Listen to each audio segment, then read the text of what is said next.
pour les autres qui l'ont, merci de le faire aussi. Balwant, um, Oui, we also, I tell have, me. I think, Ketli from Haiti, I believe. I think we could just check whether she's with colleagues from the government in case they saw This the is email about. Ketli Altidor. Okay. Yes.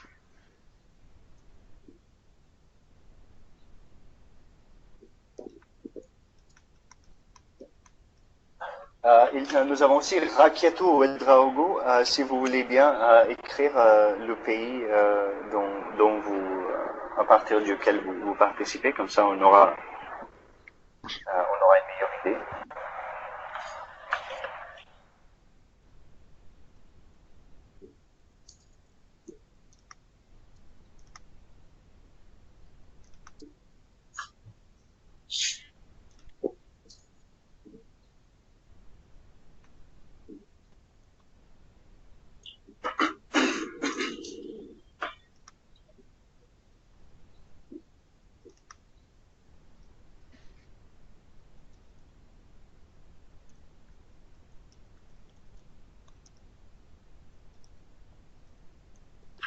Alors, voilà, nous avons aussi Monsieur Alban Nouvelon qui est le conseiller régional du secteur WASH pour l'UNICEF dans les pays, je pense que c'est l'ACRO, c'est la région l'ACRO, Latin America. Donc, merci d'être parmi nous. Nous avons maintenant aussi une confirmation que le Haïti pourra peut-être nous partager avec nous leur expérience dans la planification pour les ODD.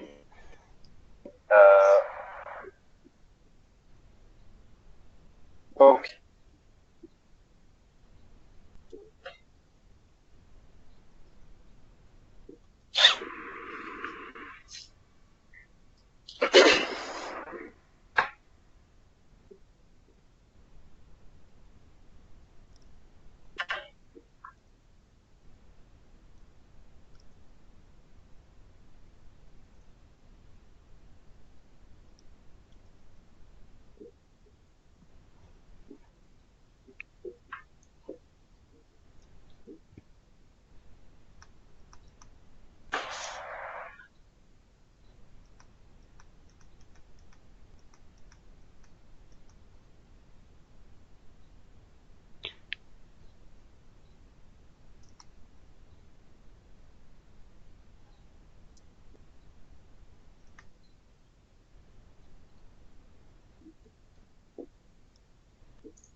Balwant, could Oui.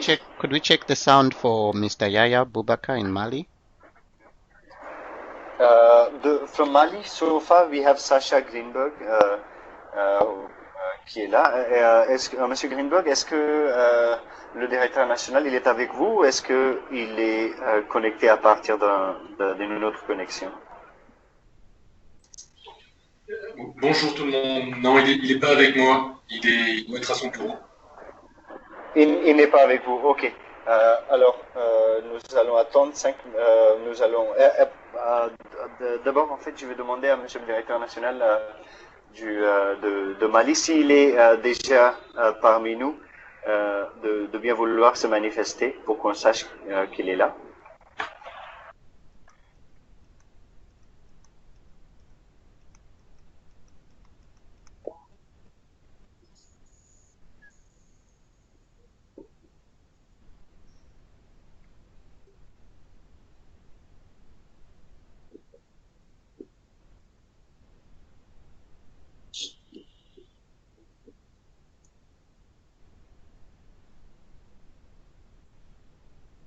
Okay, Sitali, he hasn't yet, Mr. Boubacar hasn't yet told us whether he's online already. Yes. Yeah. So what we'll do is we'll start because it's 5 minutes past 9. So, okay. Donc nous allons commencer cette réunion et nous avons maintenant des représentants d'au moins 9 pays différents. En plus des personnes que je n'ai pas encore le plaisir de connaître, c'est Alma Keïta, Leslie Porries, Rakiatou Ouedraogo. À part cela, nous avons la Conakry, nous avons le Cameroun, le Bénin, la République centrafricaine et de l'Amérique latine, nous avons Haïti, Madagascar, qui est de nouveau de l'Afrique, le Mali et le Sénégal. Voilà, donc nous allons commencer ce webinaire. Et la structure de ce webinaire, si vous voulez, c'est en gros, nous allons parler de la planification pour les ODD, les objectifs de développement durable, et plus particulièrement de l'ODD lié à notre secteur, qui est le secteur WASH. Ensuite, nous allons présenter quelques éléments pour cette planification. Par exemple, les dispositifs fondamentaux ou des comportements coopératifs, etc. Suite à cela, nous aurons le temps d'avoir quelques questions et réponses.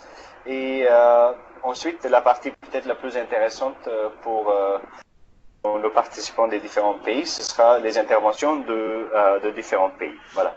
Donc nous avons le Mali, le Madagascar et le Haïti qui ont bien voulu accepter de présenter aujourd'hui. Et si tout se passe bien, nous les aurons aussi. Alors en gros, le webinaire lui-même dure, disons, une heure à peu près. Et ensuite, nous laissons ouverte cette ligne pour des discussions un peu plus détaillées. Pour ceux qui ne l'ont pas encore fait, merci d'écrire dans la fonction chat vos noms, les affiliations et les pays que vous représentez. Et sachez enfin, avant que je commence, que cette présentation qui est projetée devant vous et l'enregistrement du webinaire seront tous les deux disponibles sur le site web du SWR. Voilà. Donc là, je vais démarrer la présentation proprement dite. C'est-à-dire si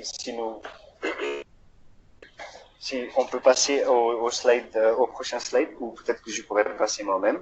Voilà. Okay. Donc j'ai la possibilité de passer. Do you see the second slide? Is that what you have in front of you? I have just moved it, but you have to press take over as presenter so that you can change the slides yourself. So, but the thing is, how do I press that? Is the question. Where is okay. Because I've been trying to find that. It's fine. So I will just move it for you. So we're on the second slide now. Okay. Yes. Okay. Ok, merci. Donc, ce slide, il représente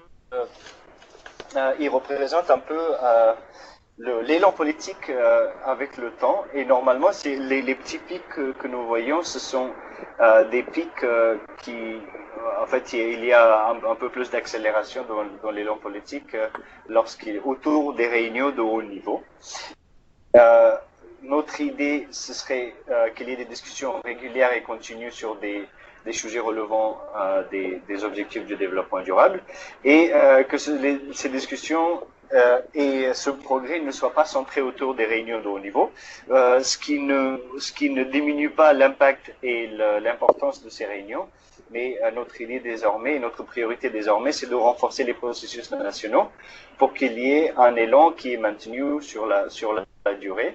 Et la deuxième chose, en renforçant les processus nationaux, c'est d'aligner les priorités nationaux, donc les priorités des pays, avec les priorités globales.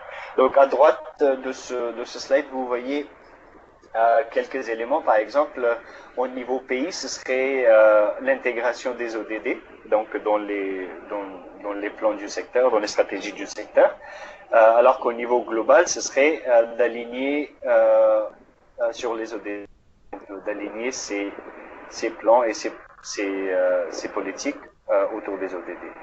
Alors, dans les pays, une des actions les plus importantes, c'est le dialogue et les actions multipartites. Et au niveau global, ces dialogues et ces actions mènent à un partage d'expérience entre pairs de différents pays, ainsi que la responsabilité mutuelle. Ensuite, il y a des échanges multi-pays et multipartites. Et au niveau des pays, il est possible et il est même souhaitable et recommandé de faire un plaidoyer conjoint entre les différentes parties prenantes et une revue des progrès. Et au niveau global, il y a besoin d'avoir un plaidoyer conjoint, par exemple grâce à une plateforme comme le SWA. Alors, sur le slide suivant, nous voyons qu'il y a une représentation de ce que c'est, de ce que représente l'ODD. Donc, voilà. L'accord sur les ODD est un accord phare qui aura bien sûr pas mal de répercussions sur les développements nationaux dans les années à venir. Alors, non seulement c'est un accord phare, mais les ambitions sont beaucoup plus élevées que les ambitions pour les objectifs du développement, objectifs millénaires du développement, les OMD. Alors, non seulement il faut réduire de moitié, par exemple, les personnes qui n'ont pas accès à des services, mais maintenant, il est besoin d'avoir une universalité d'accès aux services. Ensuite, non seulement avoir accès ou donner accès aux services de base, maintenant, il y a besoin d'avoir des services améliorés ou des services gérés en toute sécurité. Donc, sur l'échelle des services, nous plaçons plus haut que lors de l'époque des objectifs millénaires du développement. Et bien sûr, il y a l'ajout de la composante liée à l'hygiène. Alors, si vous voulez, ce que nous pensons, c'est que nous sommes tous très conscients des défis auxquels fait face notre secteur. Et ces défis seront maintenant amplifiés avec les ambitions qu'on a définies pour le secteur. Voilà, donc c'est une tâche uphill avec une pente très raide et qui mène à un accès universel. Alors, si on procède au prochain slide, qui présente un peu la situation telle qu'elle est maintenant. Mais écoutez, la situation, elle est représentée par ce slide, qui est sur le slide 4. Sitali, can you see it? Mm-hmm. Yes, you can. OK. Alors, juste pour vous donner un exemple, deux leçons qui sont sorties du rapport GMP de 2017, c'est que en termes de l'eau et de l'hygiène, les pays, le nombre ou le pourcentage, la proportion de pays qui sont en bonne voie pour atteindre l'universalité des services, et entendons bien, ce sont l'universalité des services de base d'ici à 2030. Il y a seulement un pays sur 5 qui est en bonne voie pour atteindre ces services de base 2030. Et en ce qui est de l'hygiène, il y a seulement un pays sur 10 qui est projeté d'ici à 2030. Donc les défis, enfin ce qui nous montre un peu l'amplitude des défis devant nous. Et ensuite, il y a un autre aspect qui est tout aussi important, c'est l'équité et l'égalité. Donc il y a d'importantes inégalités qui persistent, par exemple par lieu d'habitation, par niveau de richesse ou de revenus, par ethnicité ou langue, par handicap et par niveau de service. Donc, comment atteindre une universalité, sachant que nous avons des taux d'inégalité très persistants et très importants. Voilà. Alors, sur le prochain slide, sont représentées des mesures pour éteindre les services aux populations pauvres. Alors, les tableaux sont en anglais, excusez-nous. Alors, nous voyons ici que le problème majeur est de la vulnérabilité de certains groupes et de l'exclusion de ces groupes-là. Alors, par exemple, 70% des pays ont déjà des plans et des politiques pour atteindre les communautés pauvres. Cela dit, il n'y a que 25% de l'aide du secteur qui a été dépensée sur les services de base pour des personnes qui n'ont pas accès, notamment dans les zones rurales. Donc, bien qu'il existe des plans et des politiques et des stratégies, surtout des plans et des politiques pour couvrir les groupes vulnérables, le pourcentage de l'aide qui est versé vers ces groupes reste malheureusement très très bas. Il reste à 25% seulement. Donc, sur le prochain slide, nous voyons des progrès qui ont été réalisés depuis Addis. Donc, Addis Abeba, c'est la réunion des ministres du secteur qui a eu lieu au début 2016, donc il y a 1 an et demi à peu près maintenant. Et pour la réunion qui avait eu lieu en avril 2017, ce que nous avions fait, vous êtes conscient sans doute que nous avions demandé au pays de présenter ou de préparer des aperçus du pays. Et ces aperçus contenaient 4 parties différentes. C'était la vision des ODD, ensuite c'était le financement du secteur, les actions prioritaires, etc. Et ensuite, nous avions reçu 33 aperçus avant la réunion, et au total nous avons 39 aperçus avec nous. Nous avons extrait quelques statistiques de ces aperçus-là, et on voit dans la partie à droite, par exemple, dans le camembert, on voit que il y a 7 pays seulement sur les 33 dont les plans sectoriels sont déjà alignés aux ODD. Et ce qui est encourageant, c'est que 17 pays ont dit que leurs plans vont être alignés ou sont en cours d'alignement avec les ODD. Ensuite, tous les pays ont déjà identifié ou quantifié des écarts et les besoins financiers. Donc tous les pays qui ont déjà mené une estimation des coûts et des investissements. Et 5 pays disent qu'ils vont préparer des plans d'investissement. Et en ce qui est des objectifs, c'est la défécation, l'élimination de la défécation à l'air libre. 16 pays projettent de le faire d'ici à 2025 et 8 pays supplémentaires d'ici à 2030. Et excusez-nous parce qu'il y a 2025 qui est répété 2 fois, mais 16 pays visent à atteindre la fin de la défécation à l'air libre d'ici à 2025 et 8 pays supplémentaires d'ici à 2030. Voilà, donc il y a eu d'énormes progrès, surtout au niveau de la planification et de l'intégration des ODD, et nous aurons 3 pays qui vont partager avec nous leur expérience. Alors, dans la partie gauche, nous voyons que une majorité des pays visent à atteindre l'accès universel aux services de base. Donc, une grande majorité vise à atteindre cet accès d'ici à 2030. Et il y a une bonne proportion de pays qui visent aussi à atteindre l'universalité des services gérés en toute sécurité. Voilà.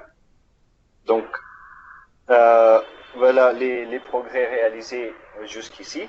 Et sachez que nous avons déjà demandé à plusieurs pays si nous pouvions partager leur aperçu pays pour que vous ayez plus d'idées sur ces statistiques.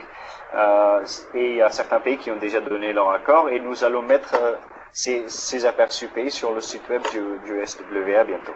Et vous y aurez accès libre. Voilà. Alors, sur le prochain slide, maintenant c'est regardons vers l'avant et où est-ce que nous allons aller à partir de là. Alors, comment atteindre l'universalité des services pour un service de WASH? Différents pays ils prennent ou ils adoptent des stratégies différentes, et nous voyons qu'il n'est plus suffisant, suffisant d'avoir des services de base, mais beaucoup de pays visent à atteindre des services de base plus, donc de de base plus, ce sont des services plus évolués. Et voilà. Je vous avais dit aussi qu'il y a seulement 25% de l'aide du secteur roche qui est donnée vers les groupes vulnérables. Donc l'universalité de services ne pourra être atteinte, notamment, enfin et surtout parce que les financements du secteur roche sont en diminution. Ce qui fait qu'il y aura absolument besoin d'orienter les aides et les financements vers les plus pertinentes, d'une part, et d'autre part, de faire une utilisation beaucoup plus efficace des aides qui sont disponibles. Alors, une des manières de le faire, c'est de renforcer le secteur. Donc, nous avions déjà présenté à plusieurs reprises les comportements coopératifs du SWA, ainsi que les dispositifs fondamentaux. Et je vais vous en toucher un petit mot un peu plus tard. Et enfin, il y a besoin de continuer et de renforcer le suivi et le soutien au pays via, par exemple, des plateformes comme le Joint, le GMP ou le GLAS. Alors, je vous ai parlé des dispositifs fondamentaux et des comportements coopératifs. J'espère et je soupçonne qu'une bonne partie de nous sont déjà au courant de ces deux choses-là.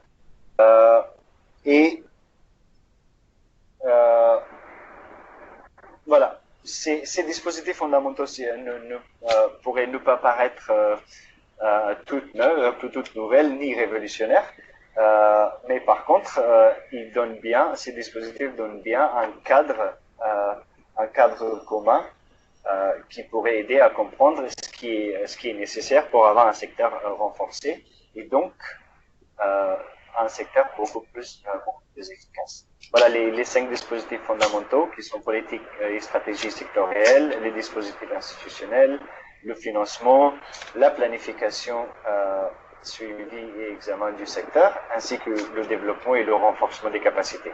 Alors, dans notre webinaire et dans le sujet que nous traitons plus particulièrement aujourd'hui, qui est la planification, il y a 2 de ces dispositifs qui sont clés. Le premier, c'est la politique et les stratégies sectorielles. Et donc, il y a besoin d'avoir des politiques et des stratégies sectorielles qui identifient bien les objectifs du secteur, et qui donnent des idées sur les moyens pour y parvenir. Et ensuite, il y a aussi besoin d'avoir des stratégies pour réaliser et implémenter ces politiques. Par exemple, les modèles de réalisation ou des approches de fourniture de services. Et enfin, il y a besoin il est absolument nécessaire, en but de l'équité et de l'égalité, de toucher tous les secteurs, tous les sous-secteurs, c'est-à-dire l'urbain, le rural, l'eau potable, l'assainissement, ainsi que d'avoir des politiques et stratégies au niveau national et au niveau provincial. Donc ça, c'était un des dispositifs fondamentaux qui est très très intime à la planification des objectifs du développement durable.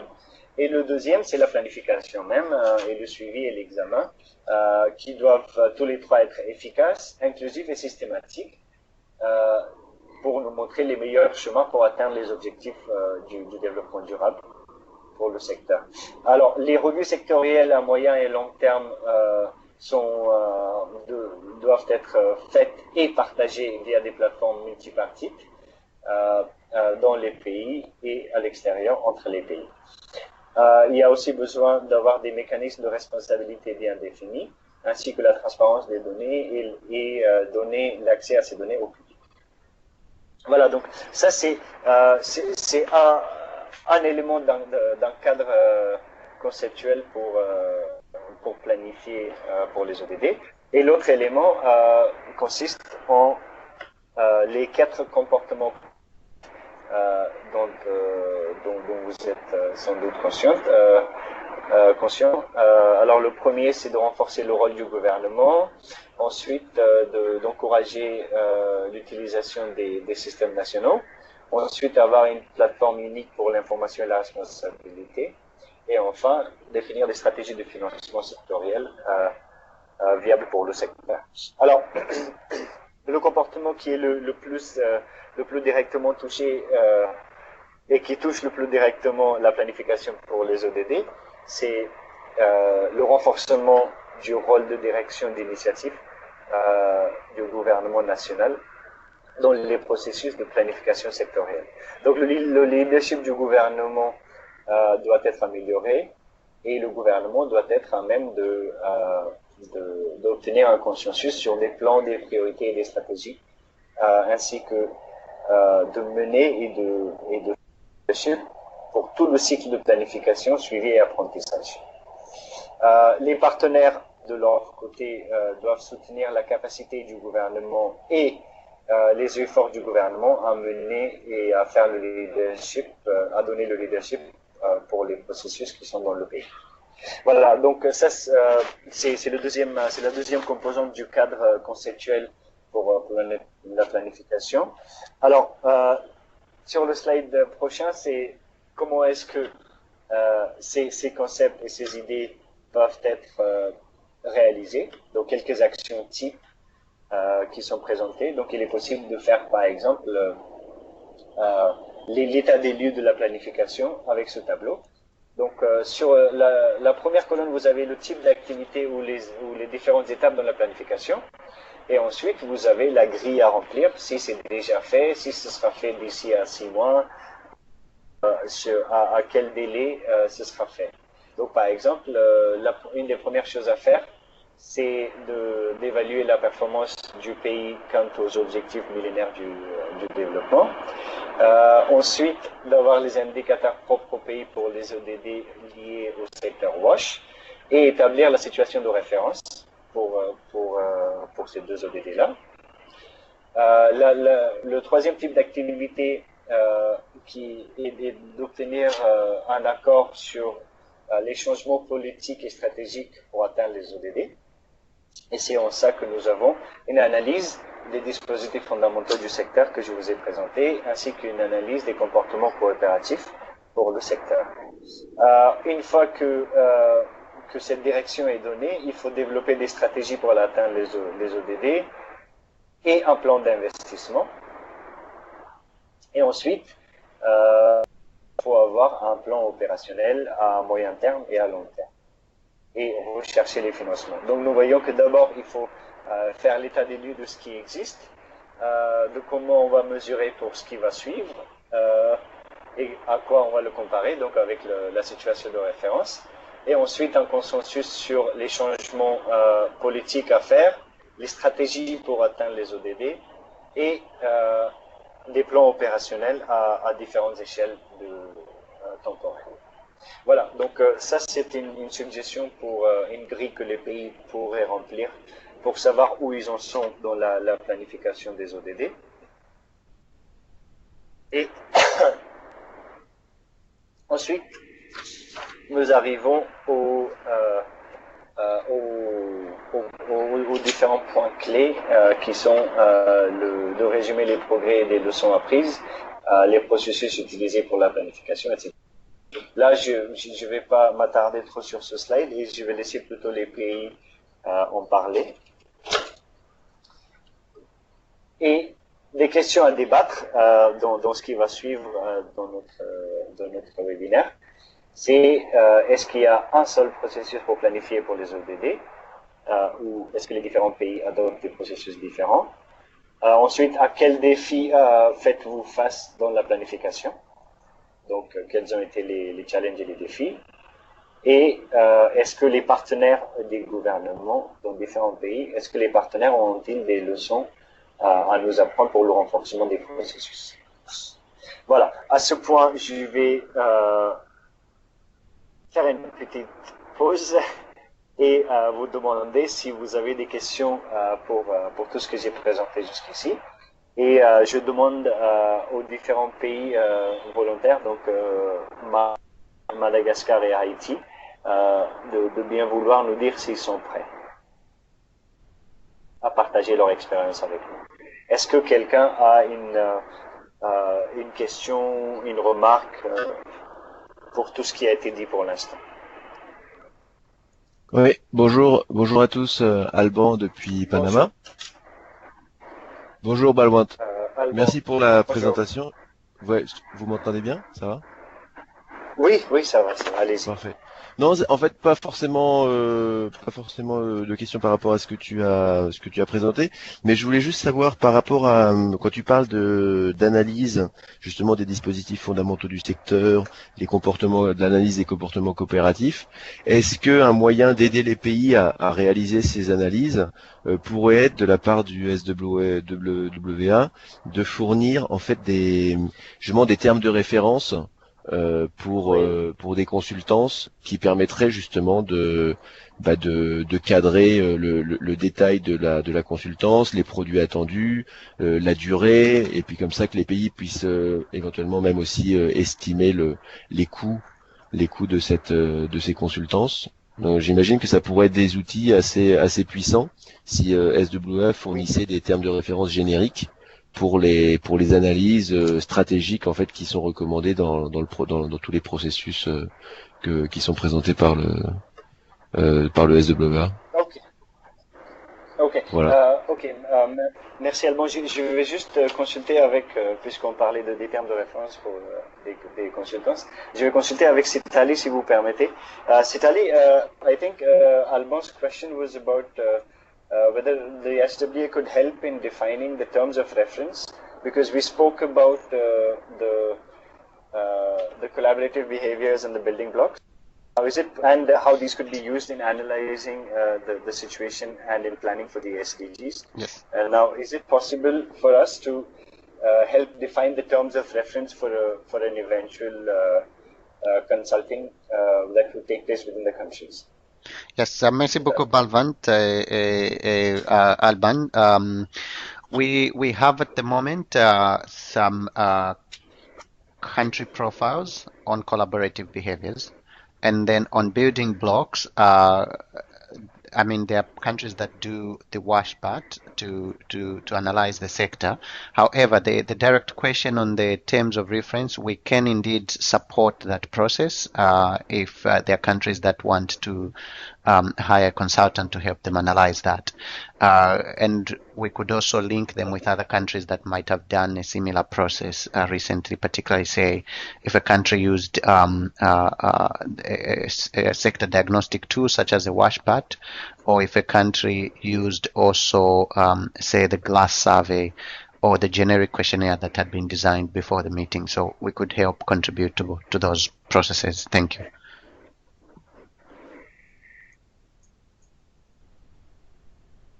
Balvant? Ok, juste, oui, excusez-moi. Je vais juste résumer ce que c'est Ali a dit. Donc, il est tout à fait possible que le SWA aide à définir les termes de référence pour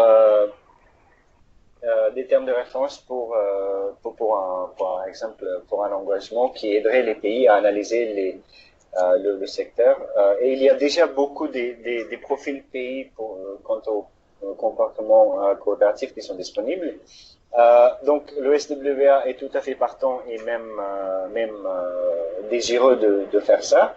Et deuxièmement, il y a déjà plusieurs pays qui ont mené cette expérience de l'analyse avec les cadres des comportements coopératifs, et nous pourrons aussi mettre les pays en relation avec leurs pairs dans d'autres pays qui ont déjà fait cela. Voilà. And Alors, Balvant, yeah, Balvant, there's a question. maybe just following up on what Alban has said, people could, I mean, write to us independently, or as Ketley has indicated in the chat, people could also indicate in the chat if there's a process like that, which might require support on analyzing the costing for the SDGs. That support is still available on how to do the analysis on the building blocks plus the collaborative behaviors. And then we can link with appropriate partners that could support that, or see whether within the Secretariat there's a way in which we could contribute to that process. Thank you.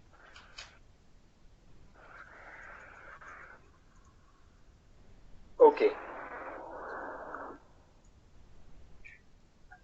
Ok, alors il y avait la question de Haïti qui allait un peu plus loin que ce que Monsieur Nouvelon a demandé. C'est est-ce qu'il est possible de soutenir ou d'aider les pays financièrement dans le processus de renforcement? Alors il est possible, oui. Donc nous vous invitons à nous écrire et nous mobiliserons ensuite des partenaires locaux et nous vous aiderons sur cet aspect-là. Voilà. Alors, est-ce qu'il y a, j'espère que ça, Alban et Ketli, j'espère que ça a apporté un peu de lumière sur ça. Est-ce qu'il y a d'autres questions avant de procéder?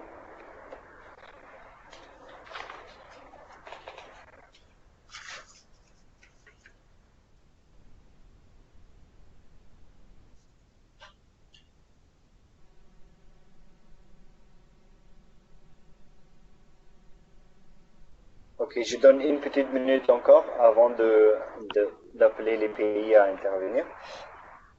Est-ce que Monsieur Boubacar, le directeur national, vous êtes en ligne pour faire la présentation de la part de Mali?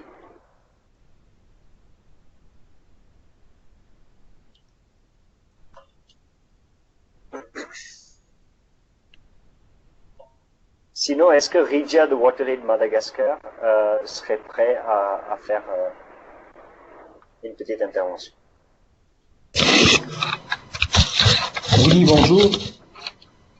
C'est Ridia de Oui, WaterAid Madagascar qui parle. Ok.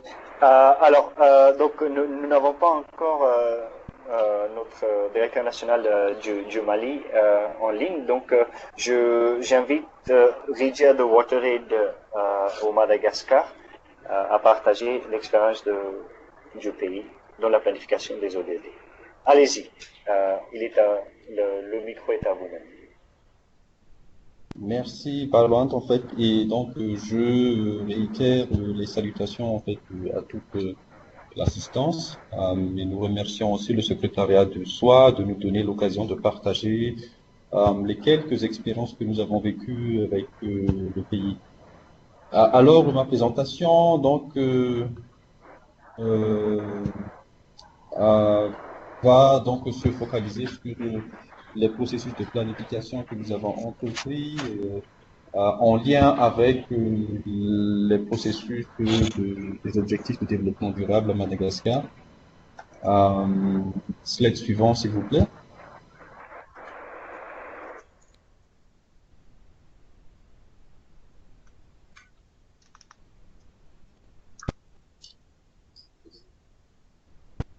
Oui, est-ce que vous pouvez passer au slide suivant, s'il vous plaît? On est déjà passé au slide, n'est-ce pas? Oui, je pense que j'ai un problème de délai. D'accord, oui, c'est passé au slide suivant. Alors,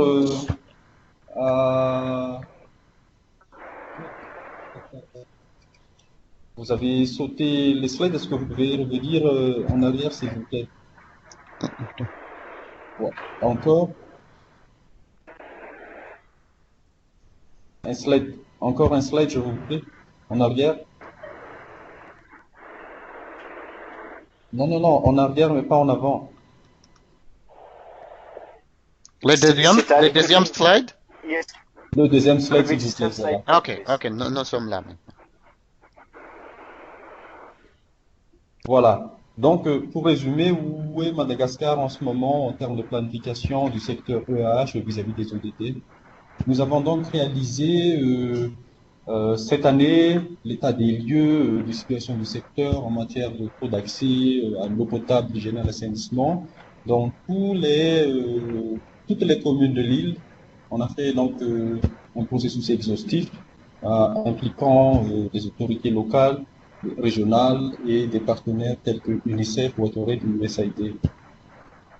Nous avons donc déjà fini le processus de dialogue local avec les communes, comme je l'ai dit, les autorités régionales, et nous sommes maintenant en passe d'organiser le dialogue national autour de la situation et les objectifs en matière d'eau potable, assainissement, d'hygiène à Madagascar. Et nous avons déjà aussi donc établi des premiers modèles de coût sur la base en fait de ce processus que je vais expliquer plus longuement tout à l'heure. Et nous sommes donc dans la phase de discussion pour l'amélioration de ce modèle de simulation financière qui est déjà donc basé d'un côté sur la situation qu'on avait collectée et de l'autre côté sur les coûts des services qu'on a aussi collectés par ce process et les processus recommandés par le SOA tels que le Costing Tools ou encore les outils recommandés par la Banque mondiale comme des Country Status Overviews. Slide suivant. Alors, de ce process, on a donc pu avoir une idée plus précise de la situation actuelle de Madagascar en matière de couverture d'eau potable, assainissement, hygiène. Et nous sommes conscients que ces chiffres diffèrent un peu des statistiques qui ont été déjà publiées par la Joint Monitoring Programme et les enquêtes au niveau national, mais on peut l'expliquer aussi. Alors, en matière d'accès à l'eau potable, Madagascar se situe en ce moment à 24,07%, d'après donc les chiffres donnés par le ministère en charge de l'eau, l'assainissement et l'hygiène. Et le taux d'accès aux latrines améliorées se situe à 7%, toujours d'après les chiffres donnés par le ministère de l'eau en charge de l'eau, l'assainissement et l'hygiène. Et en termes d'atteinte de l'objectif de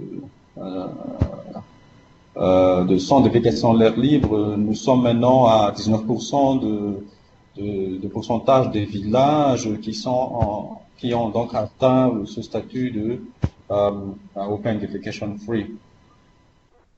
Et cette situation, il faut quand même le préciser, a été donc confrontée sur la base des nomenclatures utilisées et préconisées par le ministère en charge de l'eau, l'assainissement et l'hygiène.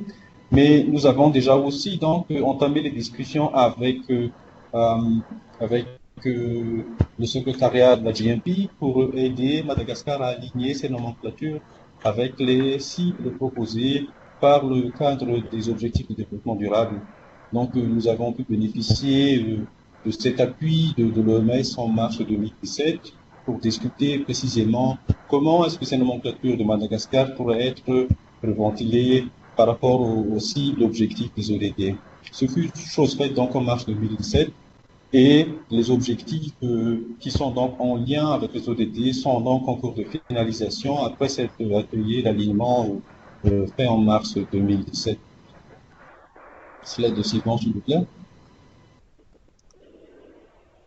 Alors, pour partager un peu comment est-ce que nous avons mis tout ça en œuvre, l'idée était donc venue un peu en fait des acteurs du secteur, d'apprendre des expériences d'autres pays. Je pense que Madagascar n'est pas le premier à pouvoir mis en œuvre le processus de budget de programme par objectif régional. Mais ce processus de planification, nous avons donc choisi de l'appliquer systématiquement à Madagascar, c'est-à-dire que c'est un processus de planification participatif et il mobilise en soi donc l'ensemble des acteurs qui sont concernés par le secteur au niveau local, au niveau régional et au niveau national.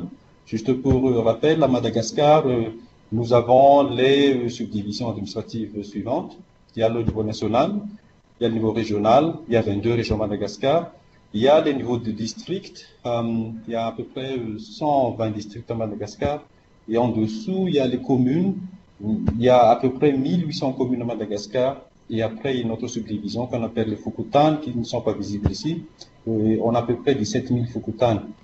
Et donc, dans ce process, nous avons pu descendre jusqu'au niveau des Fukutans de l'ensemble de l'île pour faire ce process de planification.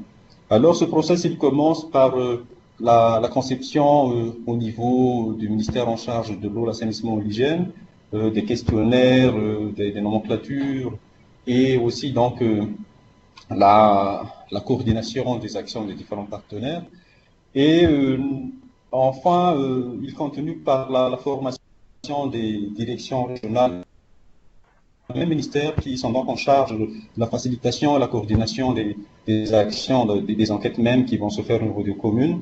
Et en fait, l'enquête lui-même de cette planification se fait maintenant au niveau de communes de Fukutani, où les autorités locales sont invitées dans des focus group à exprimer leur situation. Et ils sont appelés par des techniciens pour appuyer, pour identifier leur situation, et où ils sont aussi appuyés pour exprimer leurs besoins vis-à-vis des ODD. Et une fois ces collectes de données faites, nous organisons des ateliers au niveau d'abord des régions, où on regroupe tous les maires en fait des communes de chaque région pour discuter des données qui ont été collectées et pour obtenir l'accord en fait de ces maires qui représentent les populations aussi sur les priorisations qui doivent être faites s'il faut le faire dans le processus de planification. Et après cet atelier, le premier atelier au niveau qui regroupe en fait toutes les communes, enfin ce qu'on appelait avec les autorités régionales pour confronter justement ces priorisations réalisées par les maires avec les priorités régionales et où les autorités régionales participent aussi pour exprimer leur point de vue. Et une fois tout cela consolidé, on a donc la situation d'un côté, les priorisations qui ont été exprimées par les représentants de la population et les autorités locales, et après donc les coûts de toutes ces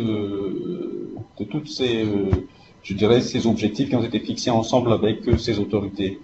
Et le process se finira, on l'a pas encore bouclé entièrement, il se finira bientôt par l'organisation d'un atelier au niveau national pour justement valider toutes ces données issues de toutes les Fukutans de Madagascar et qui va constituer donc le plan d'investissement sectoriel EH à Madagascar et qui va être le socle aussi du plan sectoriel EH et le socle des bases de discussion avec les financiers, les partenaires techniques et financiers et aussi le ministère des Finances à partir de maintenant. Slide suivant, s'il vous plaît.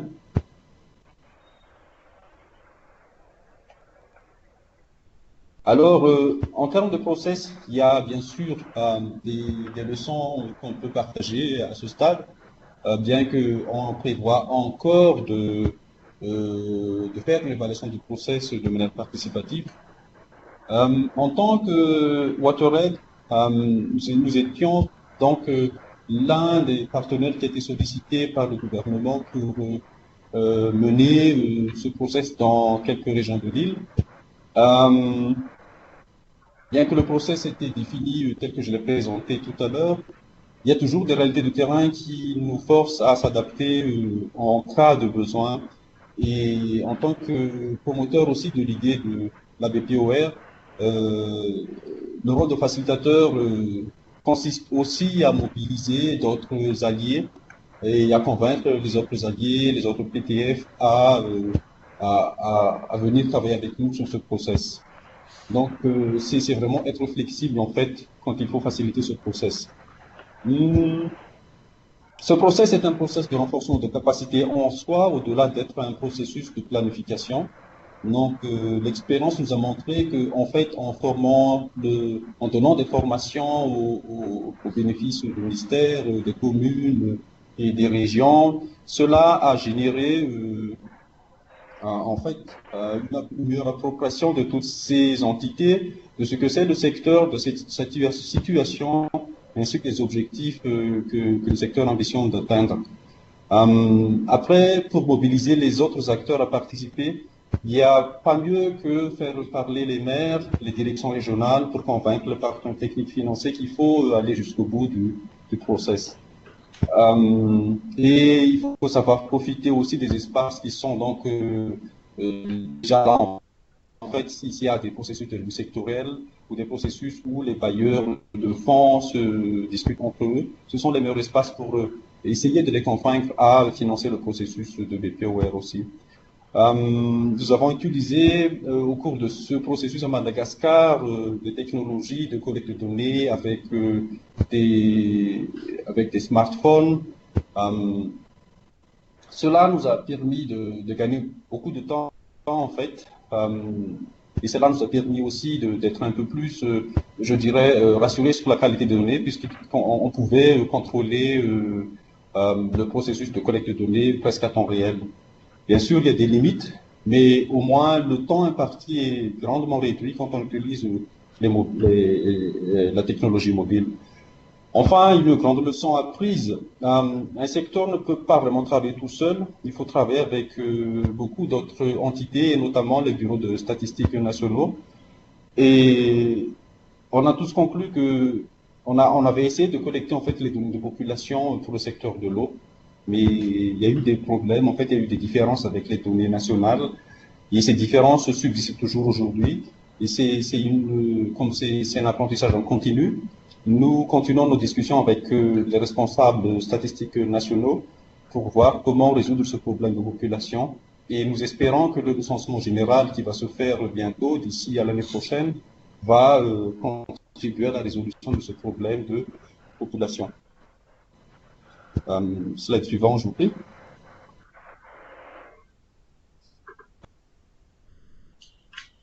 Alors, comme je l'ai déjà expliqué tout à l'heure, nous avons utilisé des méthodologies d'enquête et de focus group au niveau de chaque Fokutane et de Madagascar. Cela nous a permis donc de collecter des données sur la situation en termes d'infrastructures en eau potable, l'assainissement et les pratiques d'hygiène, notamment en lavage de mains avec du savon. Cela nous a permis aussi en fait de collecter au niveau des directions régionales du ministère en charge de l'eau à Madagascar des types de coûts, des différents types de coûts d'intervention sur les constructions d'infrastructures d'adduction d'eau potable ou de construction de blocs sanitaires au niveau des écoles, des centres de santé. Et donc cela nous a permis d'avoir une base de données de coûts différenciée donc selon les régions qui nous aide à avoir un modèle financier un peu plus proche de la réalité. Alors, on a aussi pu collecter d'autres types de données que nous pensons qui sont utiles aussi pour peaufiner la démarche de planification. En cela, donc, bien sûr, quand on parle du secteur de l'eau, on a besoin d'avoir des données sur les ressources en eau. Et donc, ce qu'on a fait, c'est qu'on a collecté, lors des focus group, en fait, l'ensemble des points d'eau, pas des points d'eau, mais des sources d'eau qui sont connus par la population et qui sont connus par les techniciens, qui sont susceptibles d'être utilisés pour construire de nouvelles infrastructures qui pourraient supporter donc les besoins de la localité ciblée. Nous avons aussi donc collecté l'état de l'accessibilité de toutes ces localités. C'est l'état en fait de route pour chaque localité. Et on a pu donc catégoriser les localités en fonction de cette difficulté d'accès, parce que cela influe directement sur les coûts des investissements.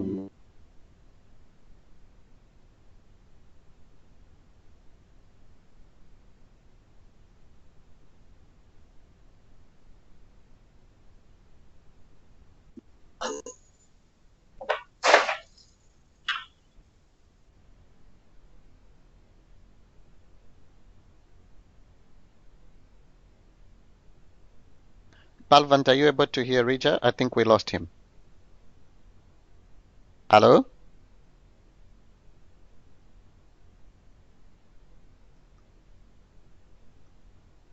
Hello?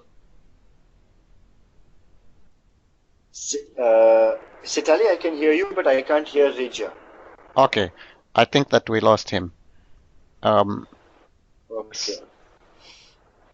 So Okay, I'd suggest that while we wait for him, if we could just check if there are people with questions.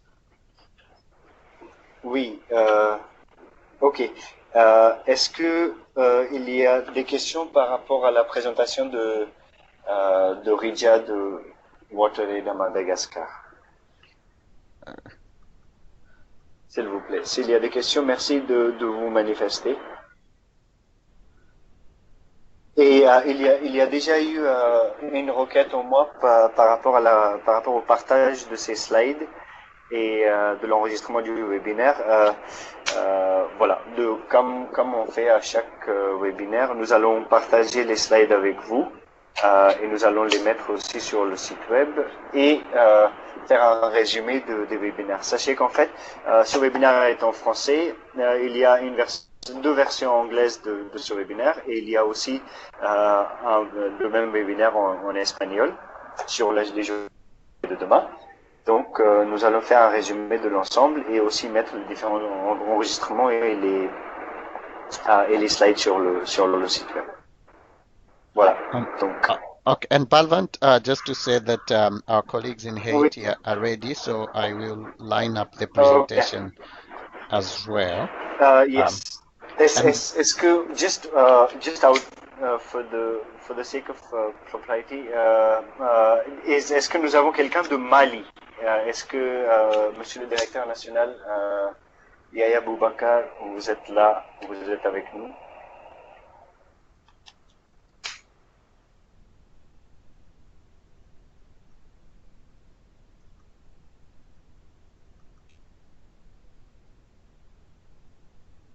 Ok. Ok. Maintenant, nous pouvons commencer avec le Haïti. Donc, c'est Ali, si tu veux bien leur donner la parole. Okay, and just to say also, we can take questions for both the Haiti and Madagascar together after this presentation. Okay. Yes.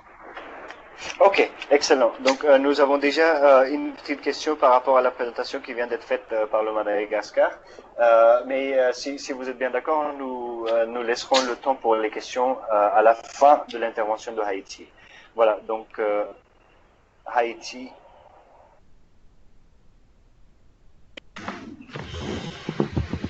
Bonjour. Bonjour. Edwidge Petit, directrice de l'assainissement à la DINEPA en Haïti, Direction nationale de l'eau potable et de l'assainissement. Et comme nous l'avions promis au dernier webinaire, nous avons une toute petite présentation de notre processus de planification en vue de l'atteinte des objectifs de développement durable et du processus et de l'état des lieux de la situation actuelle. Donc,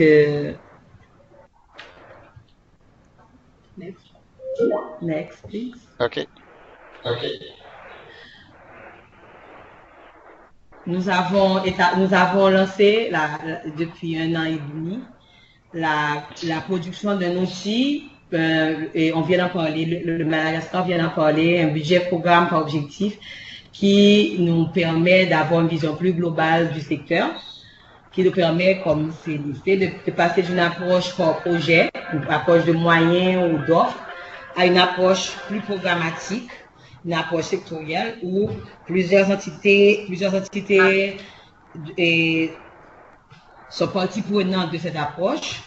La DINEPA, le ministère de la Santé publique, le ministère de l'Environnement et tout autre acteur qui intervient vraiment dans le secteur, les organisations non gouvernementales.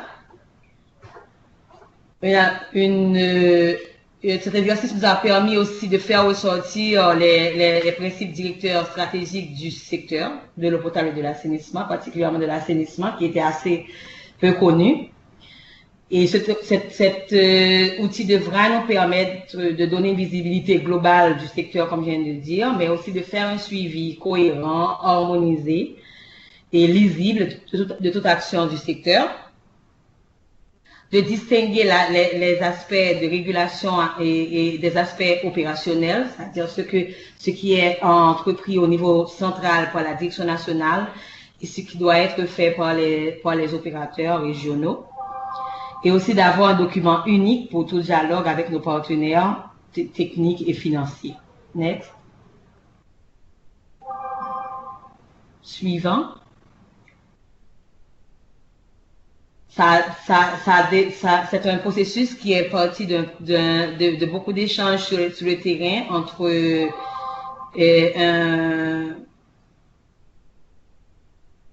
le niveau central et le niveau régional, mais aussi des échanges avec d'autres participants, d'autres acteurs du secteur, comme on a dit. Mais il est parti d'abord de la production de cadres logiques, de l'actualisation du cadre logique du sous-secteur qui existe depuis la création du secteur de l'assainissement en 2011. Un cadre logique qui présente tous l'objectif global et les objectifs spécifiques que nous voulons atteindre, en faisant ressortir les résultats des activités, les tâches et les indicateurs de résultats que nous avons établis pour le sous-secteur.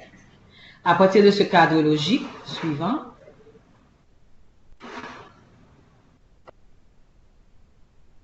à partir de ce cadre logique, nous avons donc établi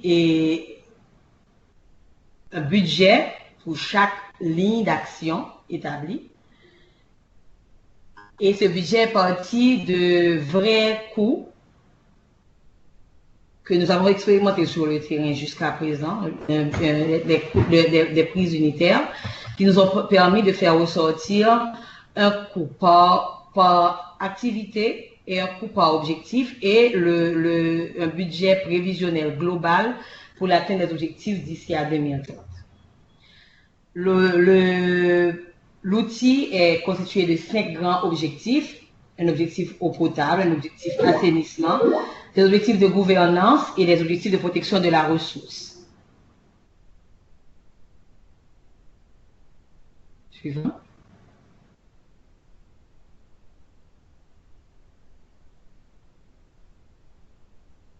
Donc, ceci présente à peu près le tableau pour les 3 premières années. Nous avons le même tableau jusqu'à 2030. Pour les 3 premières années, des investissements qu'il faudrait consentir si on veut vraiment atteindre les objectifs suivants. Et les pourcentages liés aux activités de ces objectifs. Comme nous pouvons le voir, la progression pour l'objectif OS3, qui est le visé que pour 2030, toute la population ait accès à un dispositif d'assainissement de base amélioré, et passe de 6,5% du montant global et jusqu'à 20% du montant global du montant prévu. Ceci est dû au fait qu'en grande partie, le sous-secteur de l'assainissement est en train d'être compris, est en train d'être lancé, et que les infrastructures et les activités touchent l'assainissement individuel. Sachant qu'en Haïti, l'assainissement collectif n'est pas encore introduit et que l'objectif pour 2030, c'est d'arriver à un assainissement de base amélioré pour toute la population. Suivant.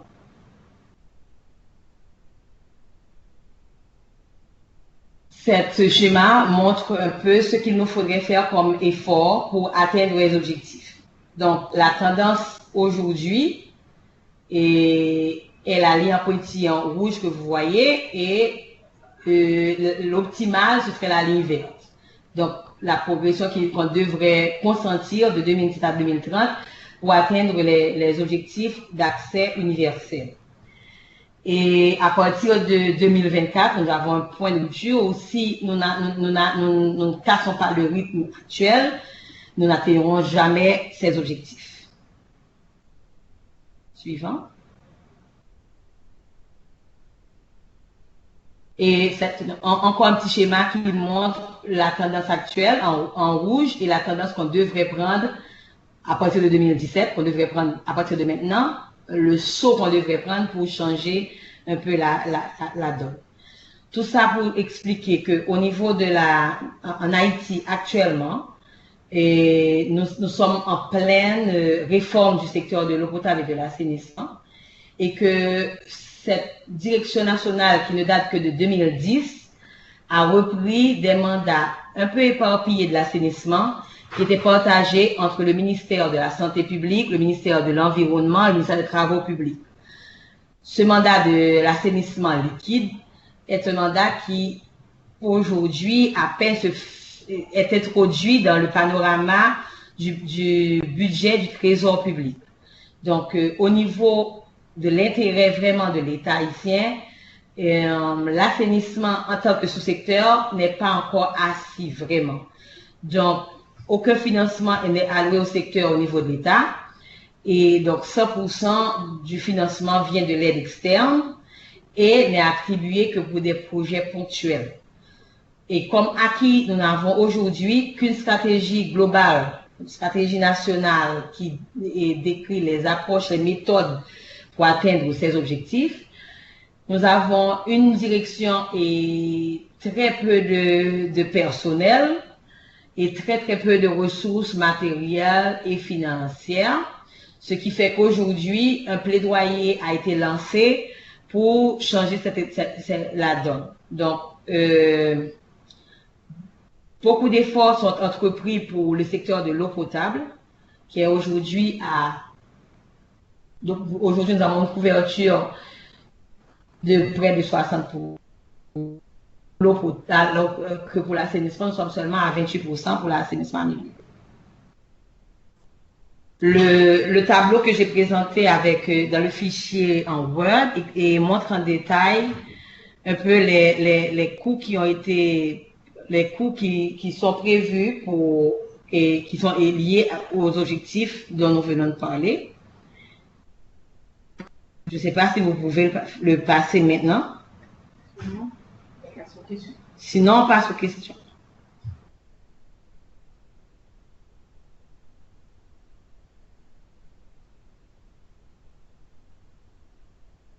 C'est Ali, can you hear me? I can hear you, Balvan. Okay.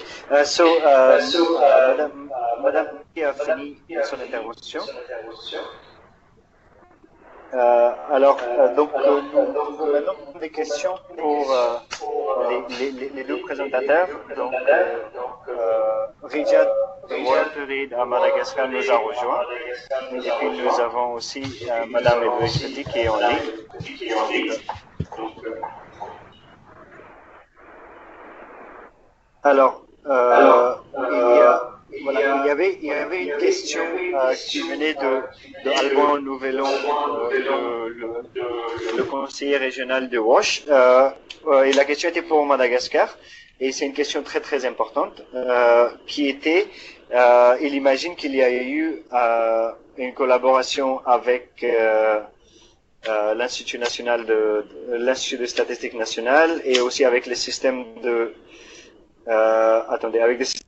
avec des ministères de santé et éducation, parce qu'il a été fait mention du relevé des données WASH dans les centres de santé et dans les écoles. Et comment est-ce que cette collaboration s'est déroulée? Donc, est-ce que Raji de Madagascar, vous seriez en mesure de nous fournir une réponse à ça? Oui, vous m'entendez? Allô? Rijia, excusez-moi. Exact. Alors, par rapport à cette question très pertinente, à Madagascar, nous avons eu une historique de travail avec l'INSTAT, qui est l'Institut national des statistiques. C'est-à-dire que le secteur a déjà établi des liens de travail avec ce institut depuis, je pense, 2008 aux environs. À ce moment-là, nous avons établi un processus de réconciliation de données, c'est-à-dire des discussions entre les nomenclatures qu'utilise le secteur et les nomenclatures qui sont utilisées au niveau national. Et ce partenariat continue jusqu'à ce jour. Et ils ont été donc consultés par rapport à l'organisation du processus de BPOL que nous avons présenté tout à l'heure. Et ils ont aussi donc émis leur avis par rapport à la méthodologie et la qualité des données qui ont été déjà collectées aussi. En ce qui concerne le ministère le secteur de l'éducation, le secteur de l'éducation fait partie en fait de ce comité ad hoc de réconciliation des données jusqu'à ce jour. Et leurs avis sont tenus en compte dans l'élaboration de ces questionnaires et les agents déconcentrés du ministère de l'Éducation, que ce soit au niveau communal ou régional, ont été donc inclus dans les différentes phases de consultation organisées par le secteur de l'eau. C'est aussi pareil pour le ministère de la Santé. Il y a des agents du ministère de la Santé au niveau central qui sont donc membres de ce comité de réconciliation des données depuis 2008 et ils ont été aussi consultés quand nous avons organisé ces processus de BPOWare et leurs directions régionales ont été aussi impliquées dans des processus de consultation régionale de ce processus. Maintenant, ça c'est par rapport à la collecte de données. Je pense qu'il faut aussi être franc, il y a encore un défi pour vraiment aligner les plans sectoriels tous ensemble en fait par rapport aux ODD. Il y a maintenant une initiative du gouvernement qui a été déjà appuyée par le PNUD auparavant pour enclencher ce processus d'alignement de tous les secteurs. Et ce processus est encore en cours de discussion en ce moment.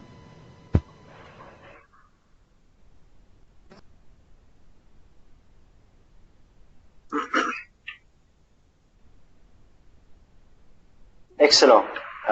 Merci beaucoup de votre réponse,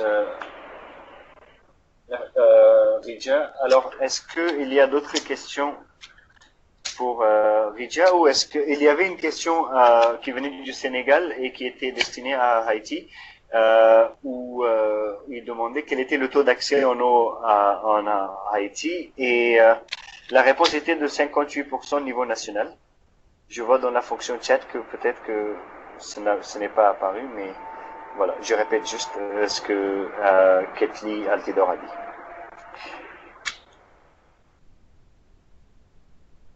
Voilà, il y a une nouvelle question, cette fois-ci encore pour Ridja, au Madagascar. Quel rôle a joué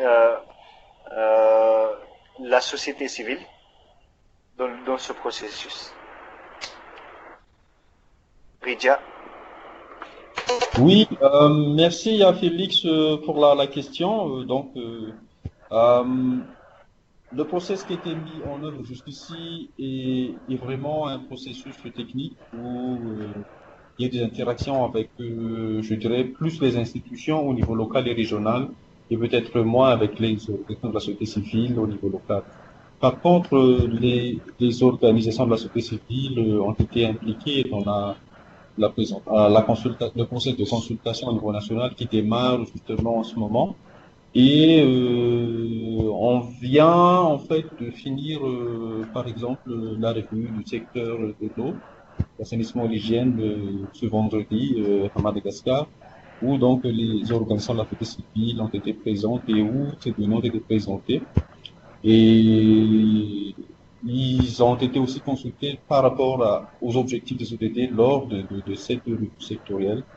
Et comme on l'a annoncé, peut-être, en fait, je ne l'ai pas annoncé parce qu'on était coupé, mais les prochaines étapes, justement, pour Madagascar, c'est de lancer cette dernière étape du processus de planification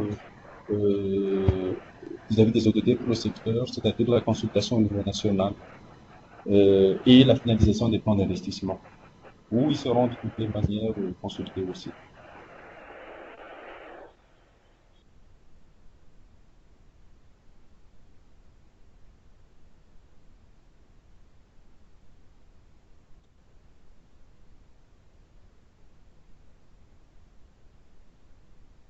Alors, il y a une question que je vois dans le chat box venant de...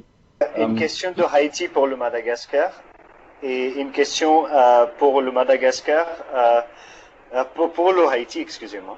Donc, la question, Ridja, vous l'avez déjà lue, donc allez-y. Voilà. Nous pensons que le processus de planification basé sur la méthodologie de POR est une partie en fait de ce travail de planification du secteur. Cela nous permet d'avoir une situation qui est la plus proche de la réalité. Cela nous permet d'avoir une mobilisation en fait de l'ensemble des acteurs depuis les bases, les communes elles-mêmes, les régions et au niveau national. Mais il faut le compléter, nous sommes encore en train de le faire, par un processus de calcul de modélisation financière qui va se faire au niveau national. Et cela va compléter en fait le plan d'investissement. Et tout ce processus, il est sous le lead en fait du gouvernement et spécifiquement du ministère en charge de l'eau, de l'assainissement et de l'hygiène, présentement donc le ministère de l'eau, l'énergie et les hydrocarbures à Madagascar.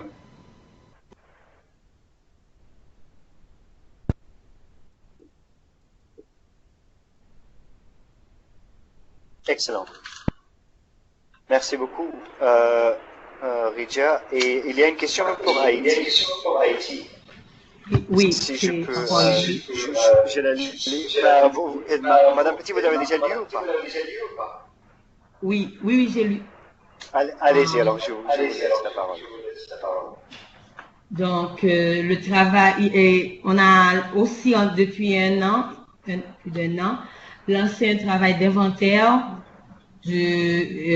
au niveau de tout le pays, de la situation du secteur de l'eau potable et de l'assainissement et de l'hygiène, à travers 3 études et des enquêtes spécifiques sur l'offre de l'assainissement et la demande en assainissement, à travers des recensements sur les infrastructures et la qualité du service. Et je peux dire que pour l'inventaire des points d'eau aujourd'hui, c'est clair, c'est des infrastructures à inventorier, c'est une situation qui va nous permettre d'avoir une bonne ligne de base 2017-2018 pour le secteur, pour la partie infrastructure au secteur de l'eau potable. Et par contre, on aura encore du travail à faire côté situation de l'hygiène et de l'assainissement au niveau micro, c'est-à-dire par commune et par section communale dans le pays. Toutefois, l'inventaire est en route et en grande partie, on aura une ligne de base assez cohérente et assez complète pour les grandes lignes pour le suivi du BPO.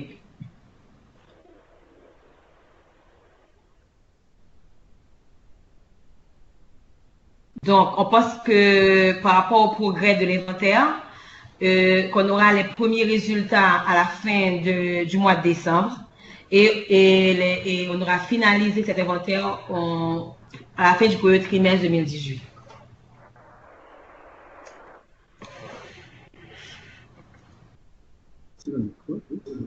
Ok, excellent. Merci. Merci Allô? beaucoup. Oui. Allez-y.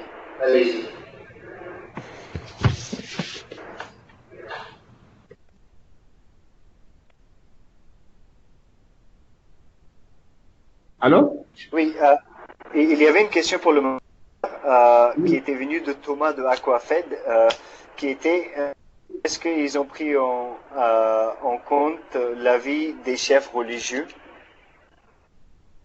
Attendez, je vais lire la question exacte. Excusez-moi. Voilà. Avez-vous à Madagascar intégré dans votre démarche des chefs religieux et coutumiers très influents dans certaines zones? Ridja, je vous laisse répondre à la question. Oui, et la réponse est oui aussi.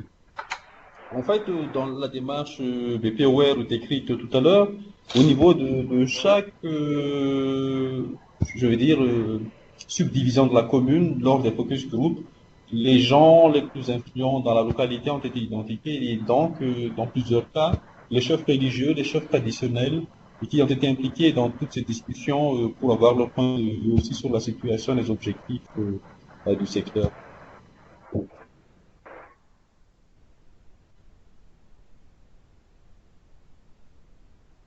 Ok, excellent. Merci beaucoup. Est-ce que nous avons d'autres questions? Oui, allô? Allô? Oui, allez-y. Allez-y. Ok. Oui, c'est le Burundi. Est-ce que je vois juste à l'écran un diagramme, un schéma? Oui. Et sur le schéma, je vois que l'échelle est jusqu'à 450. Et je vois que depuis 2016, il y a une flèche qui monte pour la tendance de l'action de 2020-2030. Est-ce que le Haïti puisse nous faire des explications là-dessus? Madame Petit, je vous laisse la parole. Alors, oui, alors, c'est pour démontrer le bond qu'il faudrait faire pour passer des 28% au 100% d'accès à l'assainissement individuel en Haïti. Aujourd'hui, la tendance, c'est que le taux d'accès croît de moins de 1% par année et qu'il nous reste en fait que 15 ans, et même moins, pour atteindre 100%. Donc, c'était un peu pour choquer, pour montrer à tous chez nous l'effort qu'il faudrait faire pour passer de 28% à 100%. Et que si on continuait avec une tendance d'une augmentation de moins de 2% par année, voilà où on serait en 2030, on serait à peu près à 30%.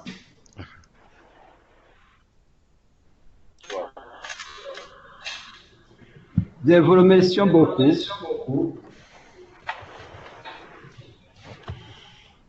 Ok. D'autres questions? Merci Tite de votre question. Est-ce que nous avons d'autres questions? Et pour Haïti et pour le Madagascar.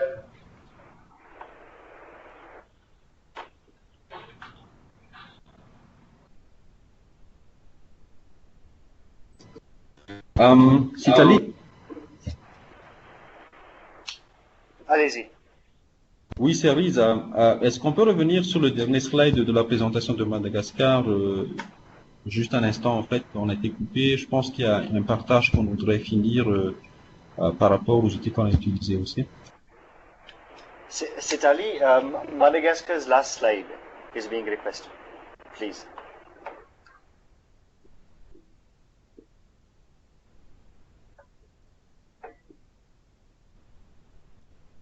C'est Ali.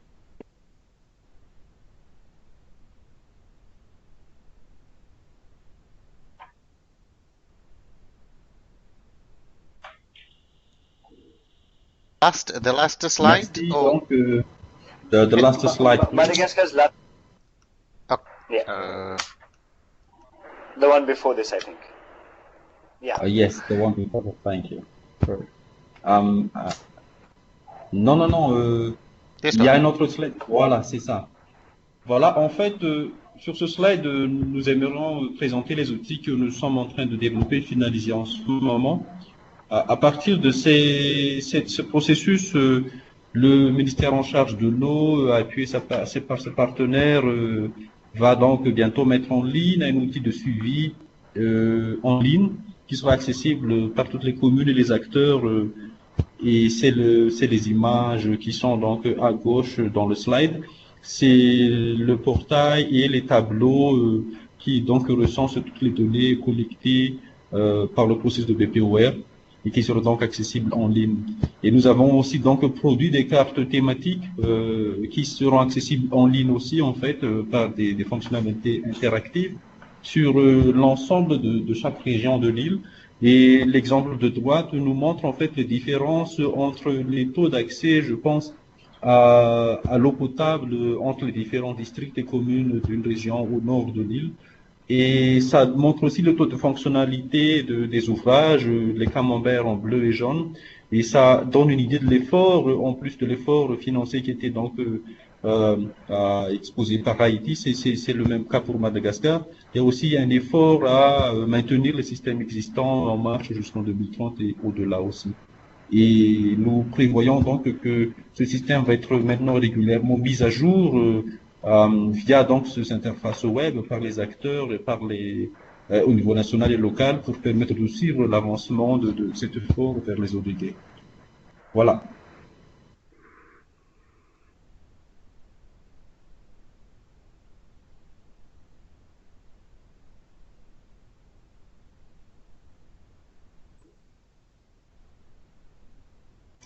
Et on s'excuse, hein, le titre, je pense que c'est plutôt le diapo qui a un problème en fait. Le titre n'est pas vrai ici.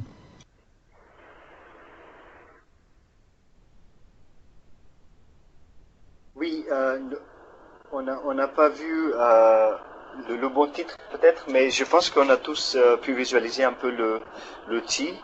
Donc, merci beaucoup. Il y avait une question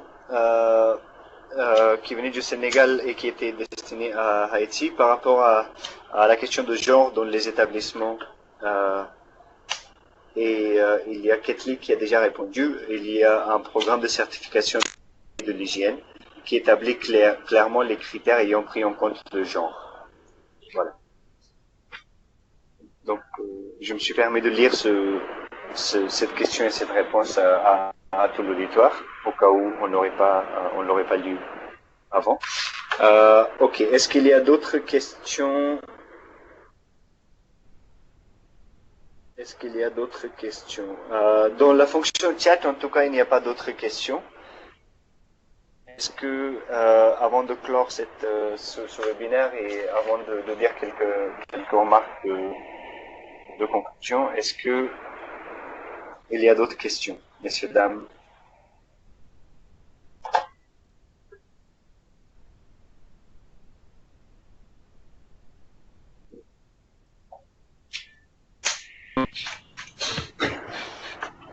Bonjour. Ok. Bonjour. Oui, je voulais poser une question générale. Dans la présentation, la première présentation, on avait vu un schéma où pour aller vers l'atteinte des objectifs en 2030, il fallait monter une montagne vraiment insurmontable. Et la présentation de Madame Petit aussi a montré comment il est difficile de mettre des actions presque impossibles pour atteindre ces objectifs. Donc la question générale que je voulais poser, est-ce que à ce stade-là, on ne doit pas se dire qu'on est trop ambitieux par rapport à ces objectifs-là, et qu'est-ce qu'il faut faire effectivement pour avoir des jalons pour voir comment sera la progression et justement par exemple en 2020, 2025 prendre des décisions pour modifier un petit peu nos objectifs. C'est un débat que je lance. Oui, je pense que c'est un débat qui concerne beaucoup de pays.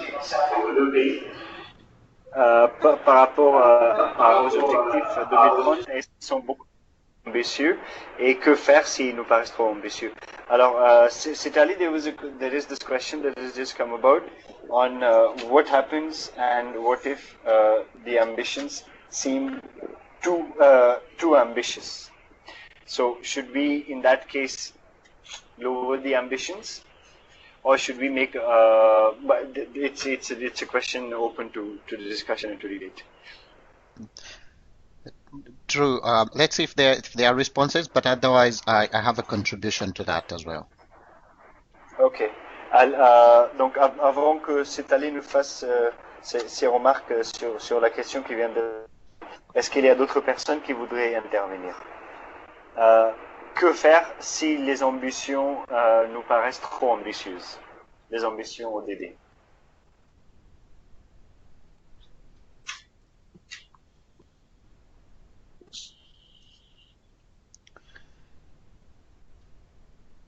Oui, bonjour. Rebonjour Alban Oui. de Panama. Alban, bonjour. Oui.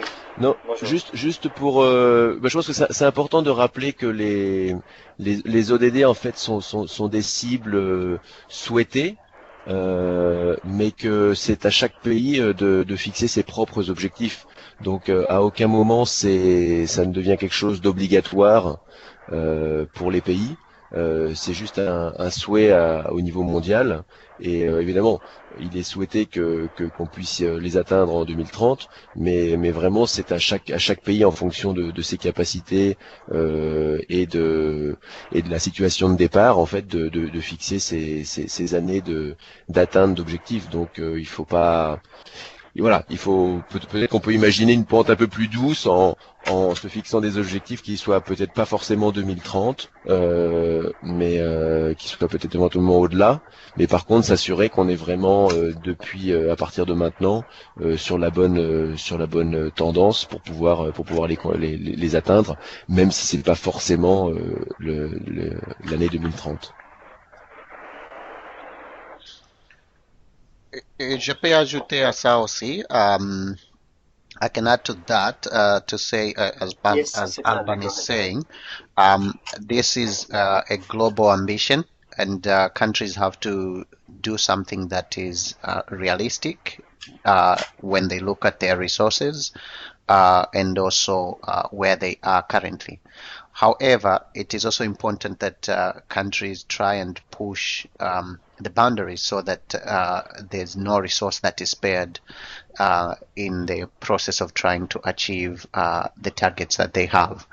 And so if you look within the indicator for the SDGs, countries can aim for basic services or they can aim for safely managed services, depending on the resources, depending on what's feasible on the ground.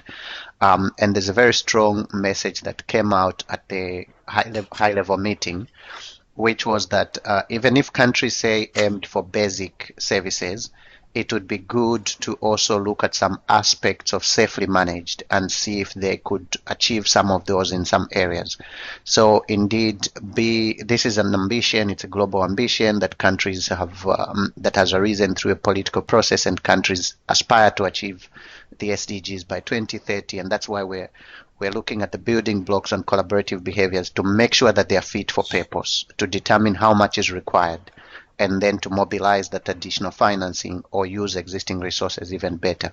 However, if that ambition is too much to achieve, countries can look at what is feasible and still be and mobilize as much resources as they can to actually go beyond, to achieve, say, basic services, and go slightly beyond that in what is called basic plus, because that is with the realization that it might not be easy to achieve safely managed services in a lot of contexts, but perhaps there's a possibility to achieve basic services with some elements of safely managed services. Thank you. Ok, excellent. Je vais juste, Setali, est-ce que tu veux bien que je résume rapidement, parce que ce que toi tu as dit, c'est complémentaire à ce qu'Alban il avait dit, qui était que ce sont des objectifs désirés au niveau global et il appartient à chaque pays de définir ces objectifs spécifiques. Et Setali a ajouté que la définition de ces objectifs spécifiques au pays devrait être très réaliste et devra se faire en fonction de la situation actuelle, de ce qui a déjà été atteint pendant l'époque des OMD, et ensuite quelles sont les ressources disponibles et prévues dans les années à venir. Donc il a ajouté qu'il est fortement recommandé que tous les pays considèrent au moins quelques aspects qui vont au-delà des services de base. Voilà. Lorsque les pays définissent leurs objectifs, ce sont les services basiques base plus, ou qui peuvent s'arrêter peut-être avant les services gérés de toute manière, qui devraient aller au-delà des services de base. Voilà. J'espère que j'ai bien résumé les deux réponses de Alban et de Setali.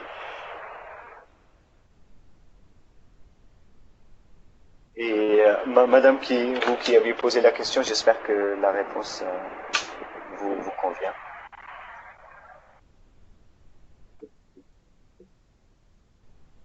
Ok. Vu le nombre de i à la fin du merci de Ketli, je pense que vous êtes satisfaite de la réponse. Merci. Donc, est-ce que nous avons d'autres questions?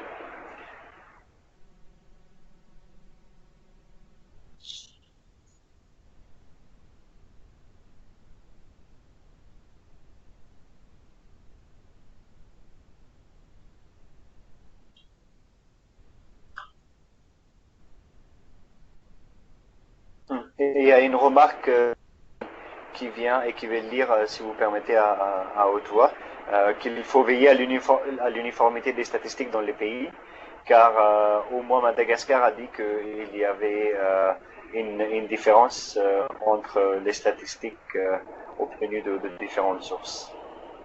Voilà.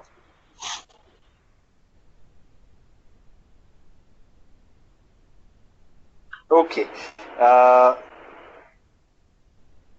Je vais maintenant clore. Nous sommes à 1h30 1h30 passée du webinaire, et je vais maintenant clore donc cette réunion avec quelques remarques. La première étant que merci beaucoup à tout le monde d'avoir participé, et Alban, notre conseiller régional à l'UNICEF, nous a dit que la présentation des cas des différents pays était très intéressante, et moi je suis tout à fait d'accord. Et nous avons, dans chacun des webinaires, il y a le partage d'expérience d'au moins un ou deux pays sur le sujet en question.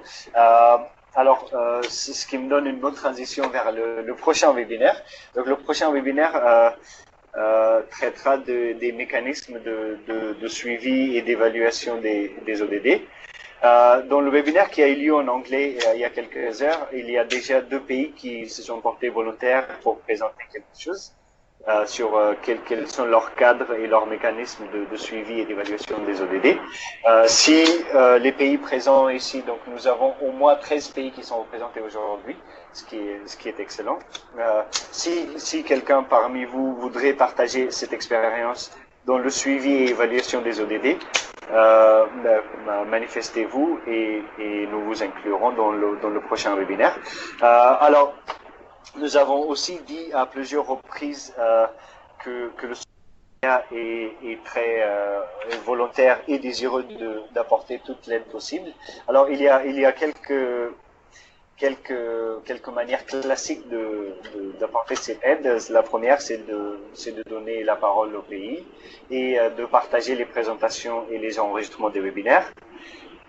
Un des autres moyens, c'est aussi, vous êtes peut-être conscient de l'outil de calcul des coûts qui a été mis à disposition des pays. Donc, nous avons encore et toujours une aide possible, une aide technique possible si les pays veulent travailler sur cet outil. Pareil, manifestez-vous. Il a aussi été mentionné les profils pays en ce qui concerne les comportements coopératifs. Donc, il y a beaucoup de profils pays qui ont déjà été générés et partagés avec les pays. Nous sommes tout à fait ouverts pour discuter plus en détail. Les pays pourraient utiliser ces profils. Donc, il y avait déjà cette question pendant le webinaire qui a été posée. Donc, si jamais vous souhaitez exploiter ces profils pays de manière plus soutenue, faites-nous le savoir. Et enfin, une des aides que nous apportons, c'est d'avoir des discussions bilatérales au-delà de ces webinaires. Et nous avons déjà tenu plusieurs appels comme ça. Donc, si jamais vous voulez discuter d'une question, d'un problème spécifique, faites-nous le savoir. C'est aussi, ces appels bilatéraux sont aussi un moyen pour nous de faire un peu l'état des travaux qui sont en cours dans différents pays. Donc, merci beaucoup de nous dire si vous souhaitez. Le prochain webinaire aura lieu en août et il va traiter du suivi et de l'évaluation des ODD.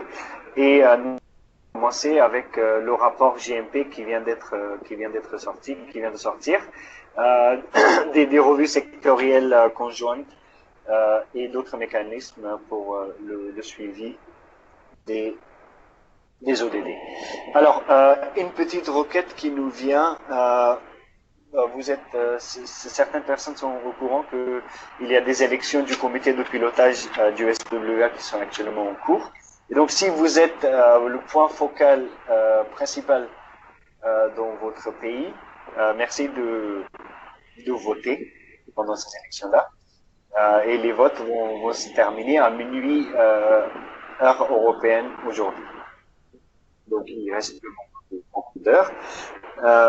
Et une dernière chose, il a déjà été dit pendant les emails qui vous ont été envoyés. Donc, nous venons d'intégrer une nouvelle personne dans le secrétariat SWA, qui est Monsieur Nelson Gomonda. Donc, bienvenue à Nelson de notre part. Et si Nelson voudrait dire 2 mots en anglais même, si c'est possible. Nelson, would you like to share? Would you like to say something for this webinar? A couple of words, maybe. Merci, Monsieur Bavan. Bonjour à tous. Je suis, là, I would say, je m'appelle Nelson Gomonda. Je ne parle pas français très bien. Je parle un peu. Je comprends un peu. Maintenant, je studie français. And I would like to say it's great meeting you all, Ashanti, Elinor, and I hope to be working with you very much in the days, in the weeks, and the months to come. Thank you. Merci beaucoup. Excellent. Merci beaucoup, donc, Nelson, d'avoir dit ces deux mots.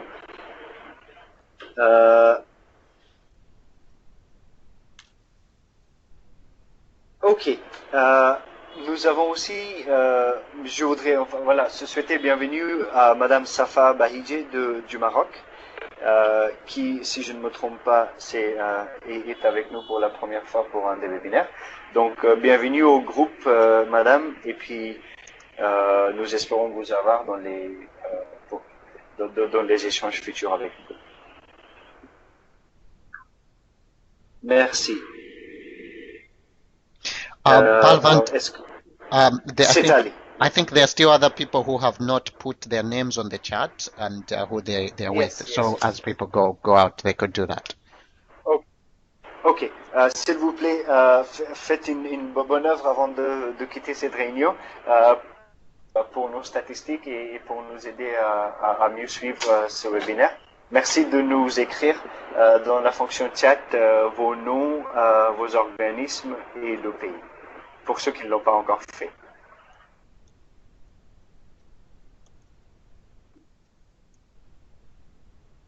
Merci beaucoup. S'il n'y a pas d'autres questions, nous pouvons officiellement lever la séance.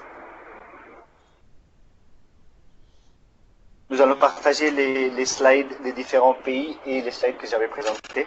Donc tout cela dans un document, on va vous les envoyer par email. Ils seront aussi accessibles sur le site web du SW. À bientôt. Merci. Cetali, did we have any other remarks to make? I think I've sort of tired them out. Yes, no, I think that's great. I wanted to see whether Sadiga was still on the line. I think that was one. Sadiga Kamara. Monsieur Sadiga Kamara, vous êtes toujours là? Ou bien vous, peut-être il a déjà quitté. Okay, I think he's left.